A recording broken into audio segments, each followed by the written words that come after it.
today on Deborah. It was a well-needed vacation He said, let's go over a week before and we'll vacation. We've never been to Jamaica. that turned tragic. Trent was there to save me my whole life. Why couldn't I save him now? Now, 2 years later,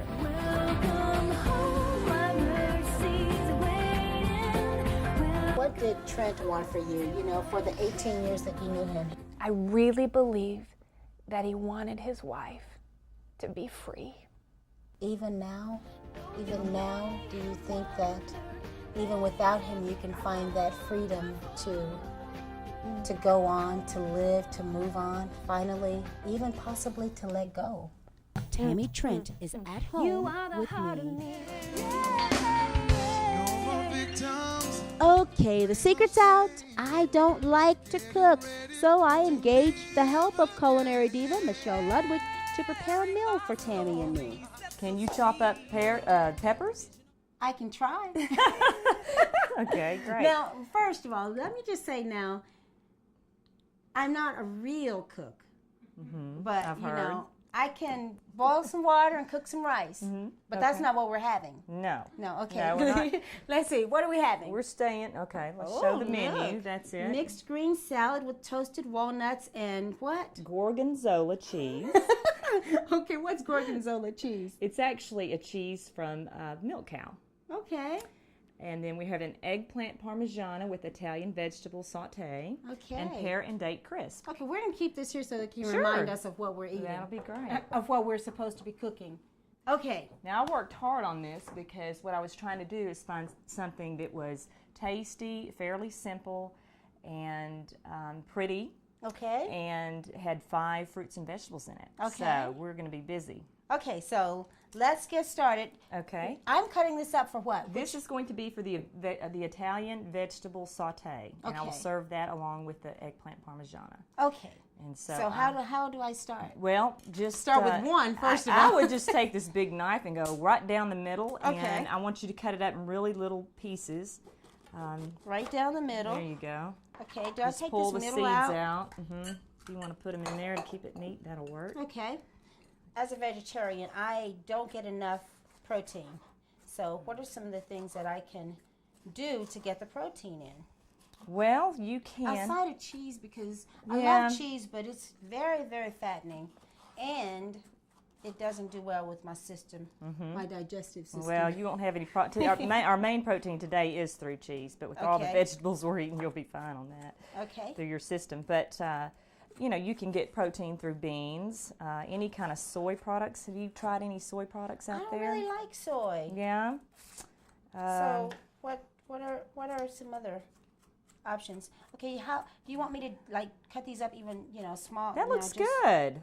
That's better than Don't what you- I could do. don't you Yeah, good? very good. Yeah, good job. That's Okay. perfect. That's perfect. Okay. Good nutrition really stems from, the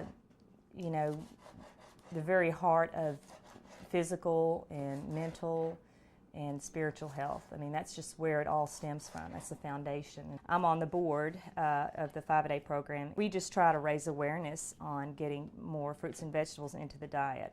Okay. At least 5 a day. Everyone should have at least 5 a day, and particularly fruits and vegetables that are bright in color. Why do we want to eat so many fruits and vegetables? Well, there's many reasons. They contain vitamins, minerals, fiber, phytonutrients, which is what's in the color.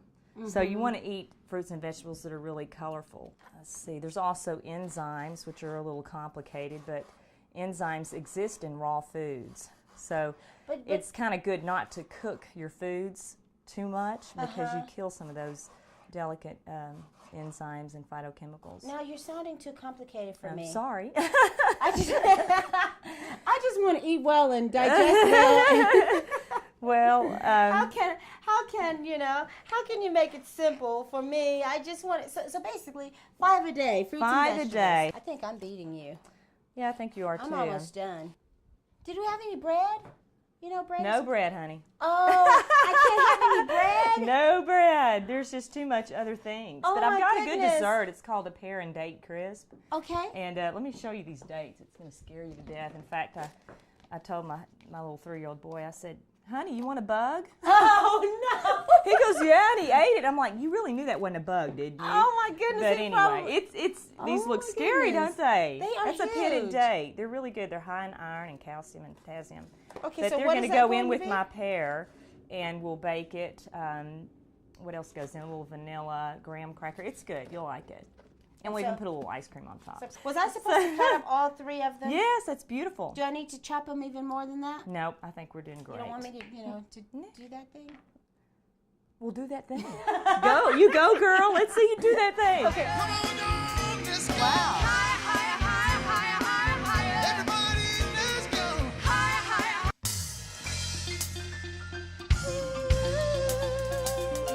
Tammy and Trent lived a picture-perfect life. They fell in love before they were allowed to date and married when they were just old enough to know what it meant to say, I do. She's a singer-songwriter, and he managed her career. It was a relationship so close, she took on his first name, becoming Tammy Trent to music fans all around the world. Ray, you don't like that. Tammy, help. Ray doesn't like that. I can't play. Help. Come here. Girl, you really can't play? I really can't play. I really thought you had something going there, actually. Okay, we got a funky disco beat. Which is very cool. I mean, if you can find a piano that actually gives you a beat, then Okay. you've got something to play with. Okay. If you could actually write a song from a groove like that, like You are the heart of me, you are the breath I breathe, my all, my everything, my irreplaceable. So you could do that even if you couldn't play. Okay. Wow. Hey, how about if I stop that? That's And let's do something that's for great. real. Oh, but Uh-oh. if you start playing, then the groove. It comes back. I think we should just dance. Forget about playing. All right, irreplaceable. This is amazing. Actually, this is very fun. Does it ever stop, or does it just keep doing Let's that? stop it. Okay, it stopped for just a second. Now, really, let's see. Can you play? You know, actually, I'm a drummer. Of all things, You're a I drummer. started playing the drums when I was a little girl, taught myself how to play, and now that I'm older and traveling more, I mean, I wish I would have picked up a guitar or a Roland keyboard, but I didn't, and so my playing is very minimal. But So you it's can very do little. something. You know, sometimes I can. You know, I remember learning a worship song when I was younger, like Hallelujah, praise the Lamb. Hallelujah, praise the Lamb. My heart sings His praise again. Hallelujah, praise the Lamb.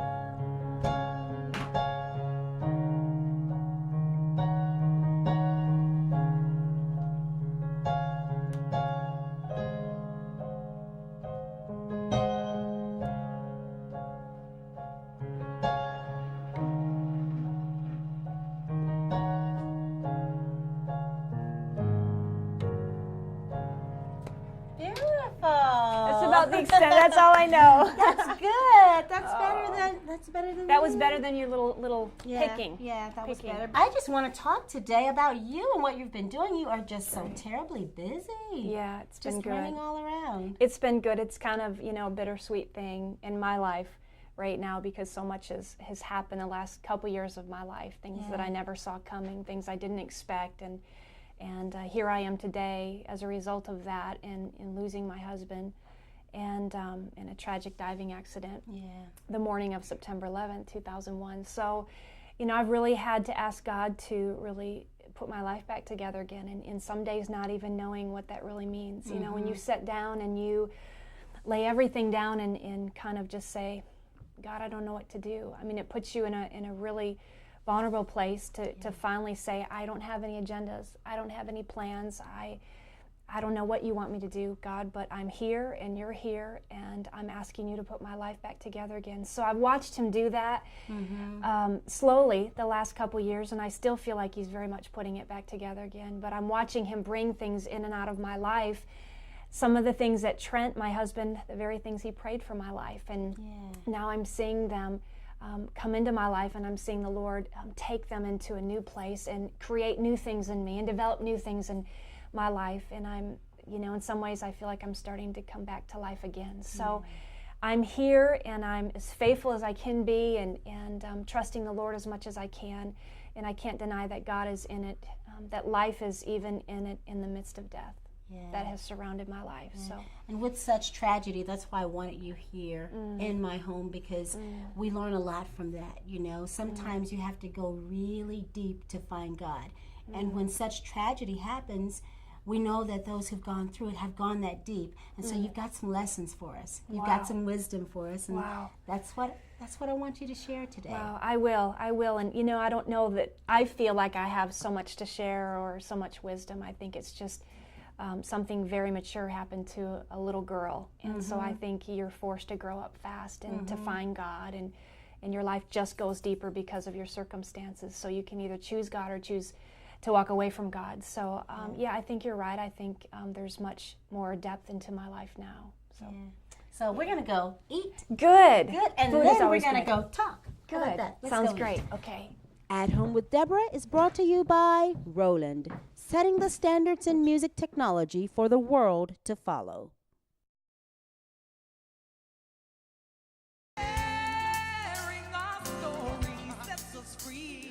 Maybe I can learn something from you. Come in here. I haven't spoken with Tammy since before the tragic death of her husband more than 2 years ago.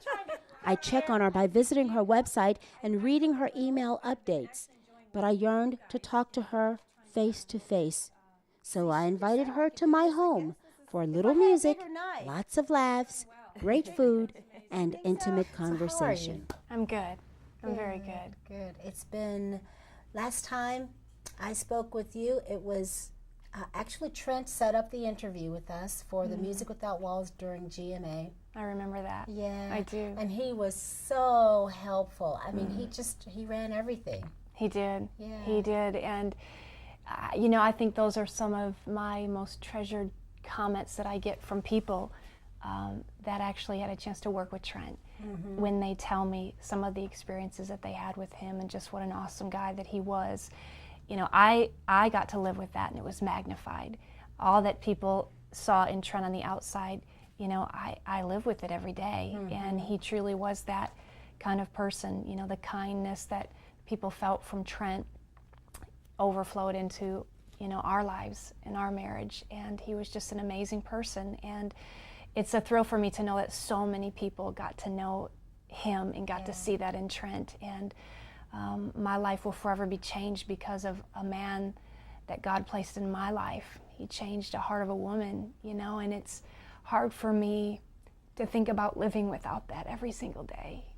And it's a new journey for me to try to, you know, take on all the lessons that, you know, I learned from Trent, and to try to walk them out alone now is very challenging for me to live without him. But my life will forever be changed because of it.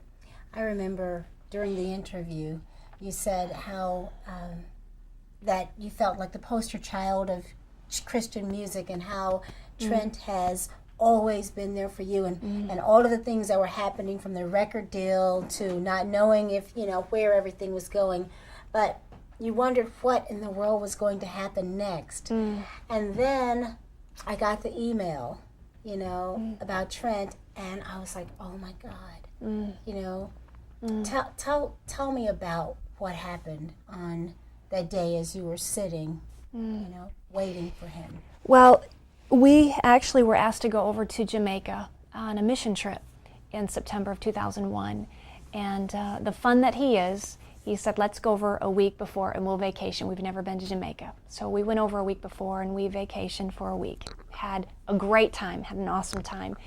And we had one day off in between the vacation to start the mission trip. And Trent had been scuba diving since he was 12 years old. He was amazing at it. Brilliant, smart, educated, just very, very wise, and never did anything to take a risk. So he knew what he was doing. And that particular afternoon, he wanted to go to a place called the Blue Lagoon, and he wanted to explore and to go diving into the lagoon, because in the middle of the lagoon, there's a hole that goes down about 240 feet deep. So we headed over there for the afternoon, and we had lunch on the side of the dock together, and then Trent went over to the edge of the water, and he suited up, to get into the water. And this particular afternoon, he wanted to free dive. And that's where you go in without oxygen, without tanks. And did he do that often? He did, and he was just learning how to do that more, and he was practicing more, and that's really where you learn a technique of even holding your breath. And he could hold his breath up to 5 minutes underwater. It was amazing at that, and he would practice every night in the bathtub. So I knew it. I timed him. I knew it. I knew he could do it. And he was so calm. Half of it is just being really calm, and your body movements and everything underwater, and he was just amazing. So that afternoon, he decided to go free diving, and he suited up on the side of the dock, and we sat there together and had a conversation. He asked me to take a couple pictures of him, and I did. And now they're some of the greatest gifts that God gave me. And I sat there and watched Trent slip into the water, and halfway between the dock and the hole, Trent lifted up his head out of the water, and he waved goodbye to me. And I had no idea at that moment that would be the last time I'd ever see Trent again. And I sat there on the side of the dock, and I watched him come up and down for breath every 5 minutes. And I sort of got sidetracked watching some other swimmers and snorkelers in there at the time, and he said he'd be gone for about 15 minutes, and probably about 30 minutes went by, and 40 minutes went by, and I started to think about Trent and where he was. He would never do anything to scare me, and if he said he'd be gone for 15 minutes, that's what he meant. And so I started to watch in the lagoon for Trent, and I couldn't see him. And then a boat came into the lagoon and went right over the hole, turned around, went right back over the hole, and then it docked. It was absolutely a moment that took my breath away as I saw the boat coming in there. But it prompted me to now look for Trent even more intently. So I stared at the hole longer, and I got closer to the water, and I watched, and I couldn't see anything. And it was at that time, the first moment, that fear completely came over me, and I was trying to fight it with everything within me. Kept telling myself, this is okay, he's okay. So I went over to the dock, and I asked that boat to take me out to look for Trent, and we went out. We circled around that hole for 10 minutes, for 15 minutes, and I couldn't find anything. And I went back to the side of the dock, and I remember standing there with tears racing down my face, realizing that my life would never be the same again. I knew something was wrong. I knew something was horribly wrong, and I didn't know what to do. So I called in a dive team, and I asked them to search for Trent. And while they began to search for Trent, I went into the back of this room, this restaurant, and I was all alone. I didn't know where we had come from. I didn't know where we were going. I was there all alone. There wasn't one person there to even hold me, to pray with me, anything. And I remember going into the back of this room and took all my blankets and pillows and towels, everything, and I just sat in this corner crying. And the only thing I could think to do, Deborah, at that moment was to lift up my hands toward heaven, and I just cried out to God, and with every ounce of strength that I had within me, the only thing I could pray was, help me, Jesus. God, help me, Jesus, help me. I don't know what to do. And then I began to sing every praise song that I could think of. It was the only thing at that moment that was comforting me in any way. And about 3 hours went by, and they came in and told me that they couldn't find Trent, and that they'd have to call off the search, and they'd begin in the morning. The next morning was the morning of September 11th, 2001.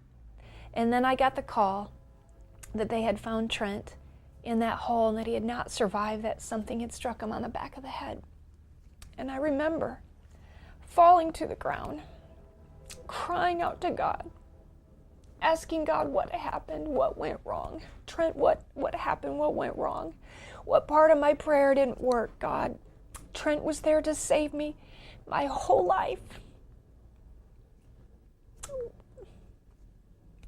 Why couldn't I save him now?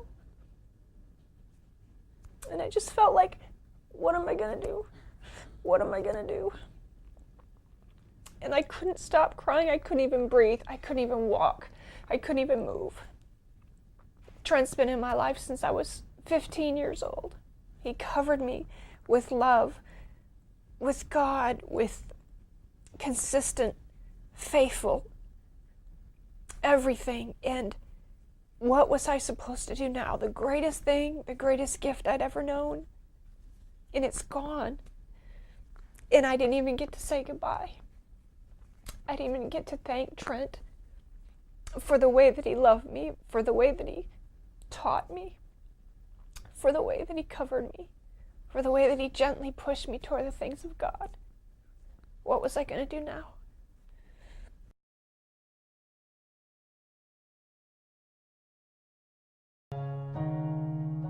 Tammy Trent is At Home with Me. At Home with Deborah is brought to you by Roland, setting the standards in music technology for the world to follow. And it was probably 10 minutes after that when Trent's dad walked into the room. He was the only one that actually caught a flight out of LA the night before on a business trip, and he was now there to walk out the next 10 days of this horrible journey of my life. But the greatest part of this story to me, Deborah, is this. We headed together, Trent's father and I headed over to Kingston the next day, where I found out Trent and I were originally planning on going. We stayed at the same hotel. We walked into the hotel together. Now only I was walking in with Trent's father instead of Trent. We got adjoining rooms so he could watch out for me. And that next day he wanted to go back to the Blue Lagoon so he could explore, and I just couldn't go with him. I didn't have the strength. So I stayed behind. And that night before I had slept in the bathroom, I drug all my pillows and my blankets, everything in the bathroom, thinking that I could get a good night's sleep in the bathroom. And when I realized that he was gone, I tried to stand up. And I remember hanging onto the side of the vanity, and I looked to heaven and I just said, Jesus, if any of this is real, if you are real, if heaven is real, if this is real, see, I know all the right answers. I've been taught my whole life, and I've been telling everybody else. But now I want to ask you just for myself one more time, if this is real, could you just send me somebody? Could you just send me an angel? I just cried out for one angel. Like, I missed my mom. I missed my sister, my best friend. I just missed that touch of a mom. And I cried out for one angel. If you could just send me one angel to hold me. And something came over my spirit, said, Tammy, get up and move. So I got up and I moved. And I got out of the bathroom, and I started to walk through the room. And I remember hanging onto the side of the wall because I could hardly walk. And I heard somebody in the adjoining room, in the other room. So I walked over to that opening there, and I looked in, and there was this Jamaican woman standing there in a Hilton housekeeping outfit. It was still with tears running down my face. I looked at her. I said, ma'am, could you just come in and make my bed? Could you just come in and make my bed? And she said, yes, I've been trying to get to you. She said, I could hear you crying, and I've been trying to get to you. She said, could I just come in and hold you? Well, I completely fell apart because she was an instant answer to my prayer. And I knew at that moment that, yes, God was very real. And I said, yes, come in. And in the moment she did, she wrapped her arms around me, and she began to pray for me. Now, I had no idea she was a believer. She had no idea I was a believer. But we sat there hugging and praying together, and I thought, wow, I had no idea that angels wore Hilton housekeeping outfits. I would have called this woman sooner if I had known that. And then we released, and she began to make my bed. And I went into the other room, and I could hear her singing praises to the Lord. And it was truly the most beautiful thing I'd ever heard, and yet she was so off key. But it was so beautiful. And I went into the other room, and I sat down by this table, and I had a Bible sitting there. And I just said, Lord, could you give me one more thing? Could you just give me something You're just more? asking for it. You know what? He tells us, ask him. Yeah. Ask me, what do you need? And this was a moment of absolute need in my life. And so I said, could you give me one more thing? Something that I could take with me every day.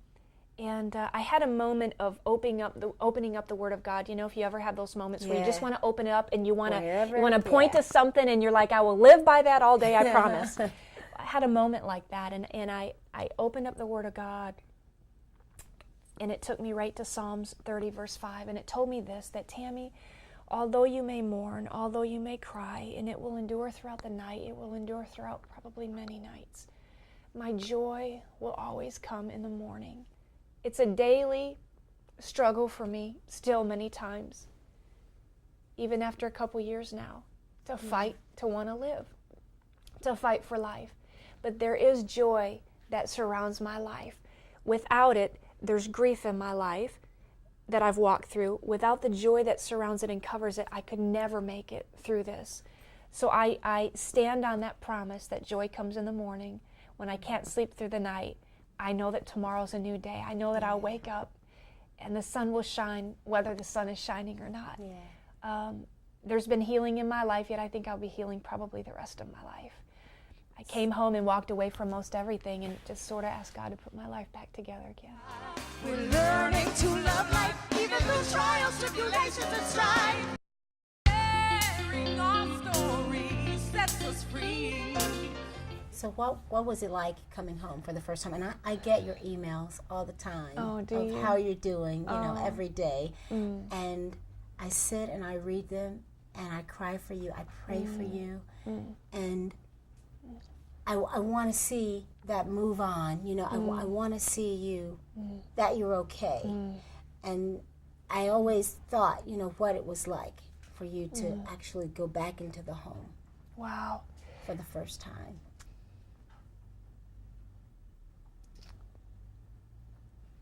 I had probably a good 30 minutes by myself, and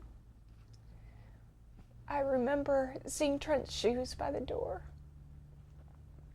and everything was completely the way we left it. I think that's the hardest thing to face, that everything's the same, except for it's very different now. Seeing Trent's things where he left them. I actually made it through the house okay and to his office and went upstairs. The last place I stopped was our closet. And I remember sitting on the floor in the closet. And I think that's when I felt the weakest. And I just laid there on the floor for probably about an hour crying. So now you've had two years. Yes. What really happened? Do you know? Have you gotten No. a sense of what really happened? I don't think I'll ever know really the full reason why. I stopped asking those questions early on because I felt like I would probably find myself in a pit if I continue to ask, because that's the mystery of God sometimes, of just the process of getting from A to B is very difficult sometimes. I can't deny God's hand in my life, so I just have to trust Him through this. We talk about our destiny, we talk about God's plan for our life. I immediately felt like, what part of the plan didn't work? I thought I was in God's will. I thought we were in God's will. What went wrong? And I'm trying to get to the place of realizing maybe Trent's destiny was completely fulfilled. Maybe he was a man that was created to change the heart of a woman and to prepare my life for something else. And maybe his destiny and God's plan for Trent life was fulfilled. Maybe God felt like I was ready for something.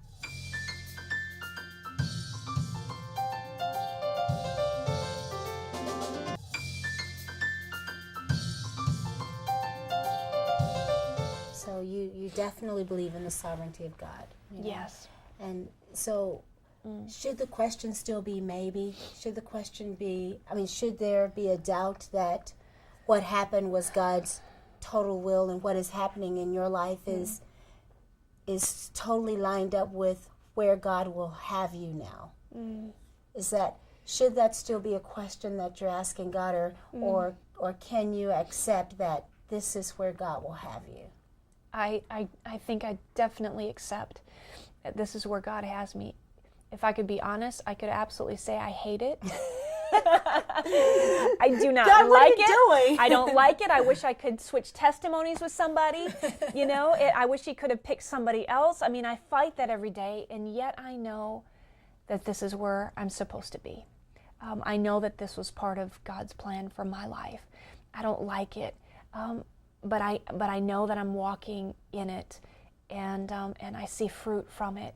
And I see life in the midst of death. And I know that Trent is still very much a part of it. Yeah.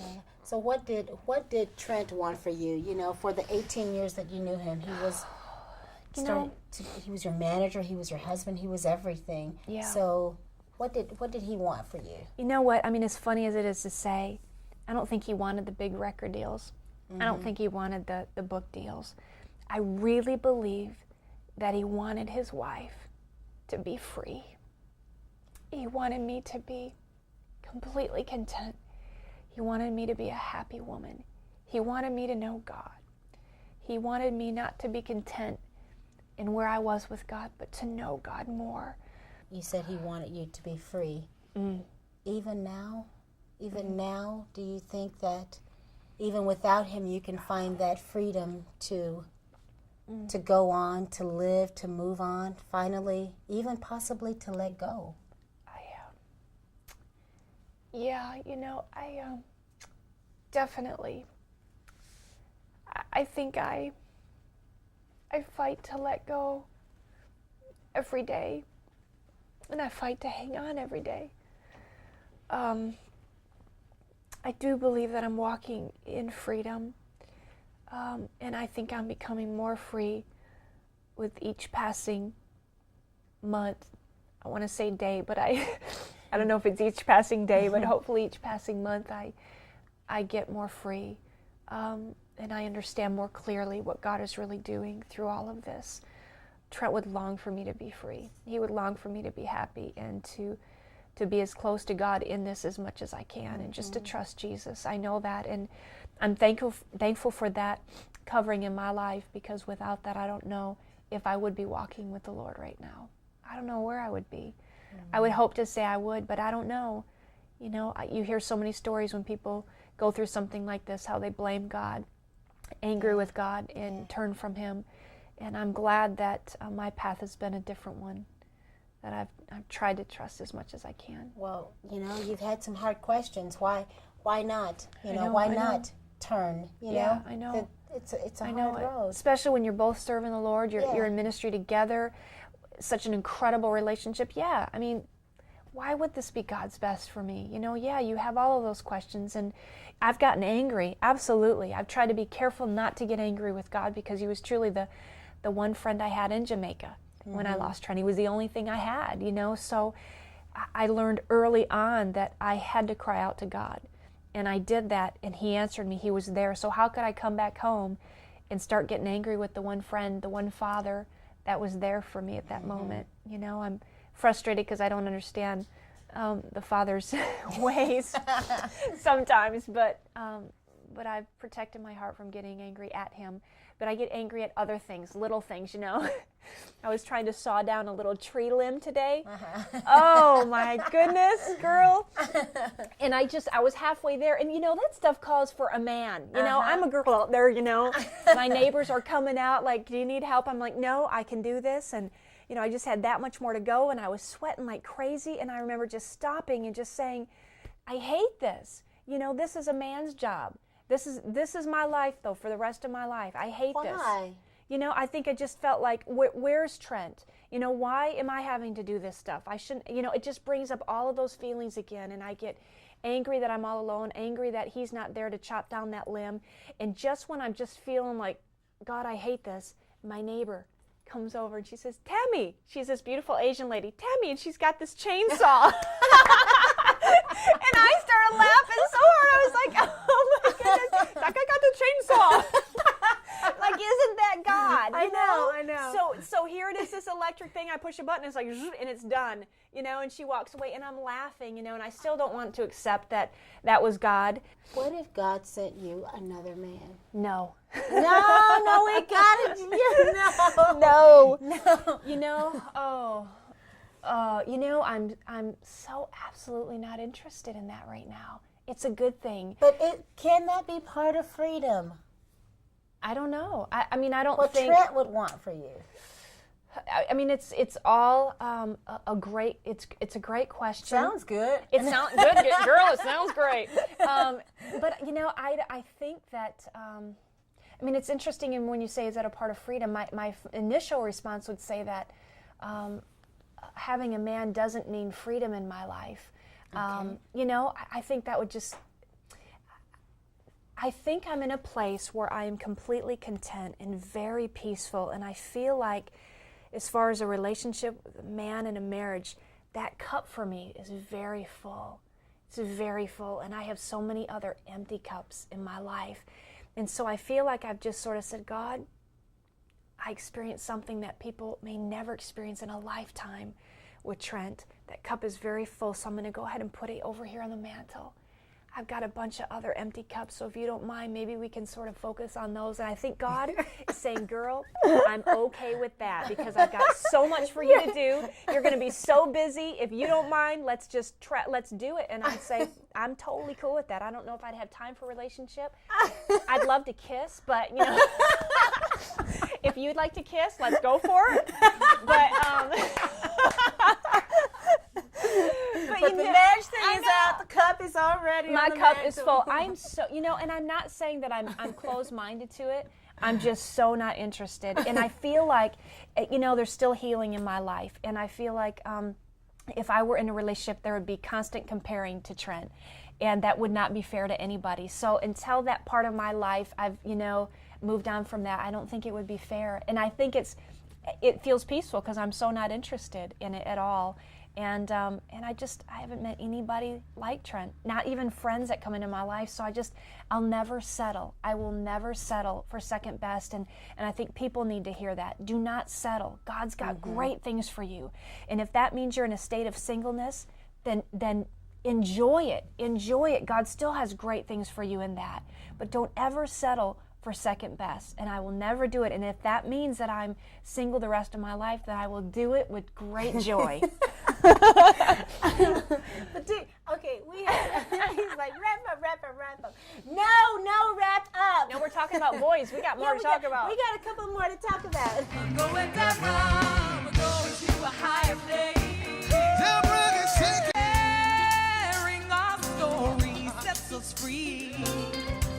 You know, I'm about the last person to give anybody any advice on a husband. So I'm going to leave it at that. Good. I'll leave it there. I think we covered that clearly. It is done. So we're not advertising for you. No more emails, fellas. That's it. You don't need their covering. No. Every guy wants to sort of save me. You know, I think it's funny. It's sweet, you know, in some cases when they want to be a brother type. But other than that, it's just, you know, the only saving I need is from Jesus. So I'm all good. Where is that relationship? Where is your relationship with God? Oh, it's good. You know, I think it's probably the best it's ever been just because I have lots of questions, which makes me try to search more for answers. And lots of conversations with God, very real conversations, like, Lord, I'm frustrated today, or Jesus, it's a great day. Thank you for what you give me today. Thank you for life.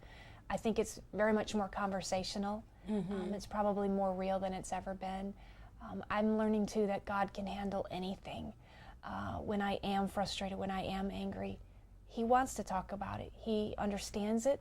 He wants to know how I really feel. And I have learned that God can handle anything. Even if I was angry, He can handle that too. He's a big God.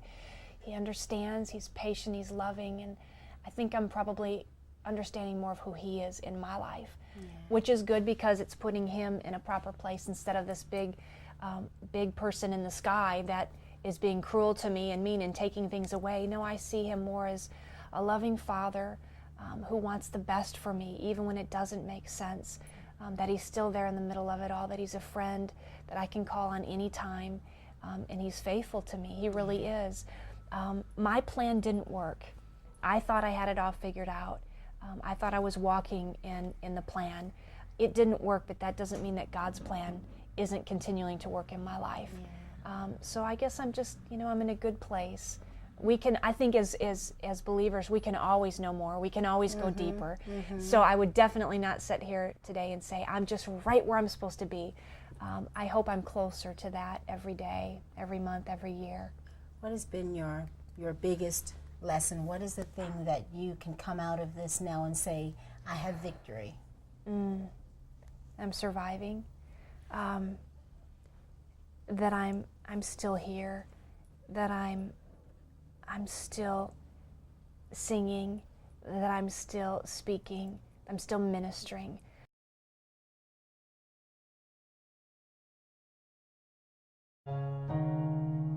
Tammy Trent is At Home with Me.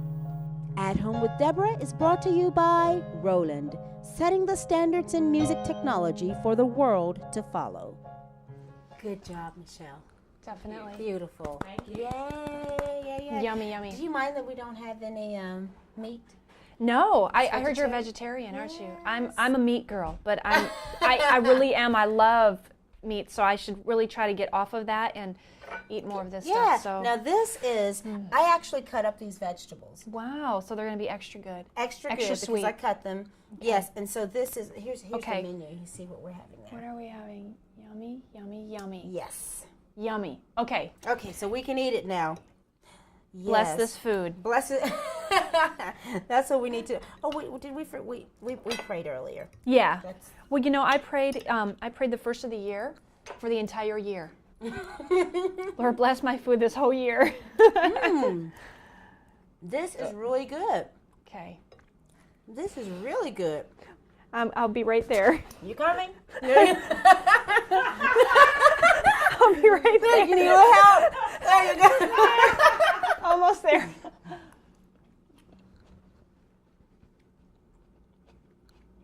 Yummy. Good. I'm trying to think of what I got. Was that an eggplant thing, or was that? Wow. That is. That is. Was an that a piece of eggplant. eggplant? Wow. Now let's talk about how That's great. you can talk to Lucy about me going on that Africa trip. Why don't you just go as my guest? And you Let's can do it. enjoy the trip and you don't have to do anything. Wouldn't that be Okay. nice? This is amazing. This really is good. I'm a vegetarian now. Okay, it tastes like there's meat in there to me. You know, for a girl that loves meat, it tastes like there's meat in Yeah. there. I'm loving it. What is it? Great salad dressing. Is that chocolate? Chocolate. No, dear. It is. I was like, wow, that's good. It's a Dijon vinaigrette. Oh, it's wonderful. Wow. I'm glad you like it. All right. Anita? Would you like some food? I would love some. Come on in Come here. on in here. You're gonna love this. I'll let you share some of Tammy's food. Oh, and then I'll eat some of Deborah's food. Here, try this. Scoot over. Yummy. That is very good. Isn't it awesome? Very, very good. Wow, eat some of those. Good. This is so good. We're gonna keep a high flame.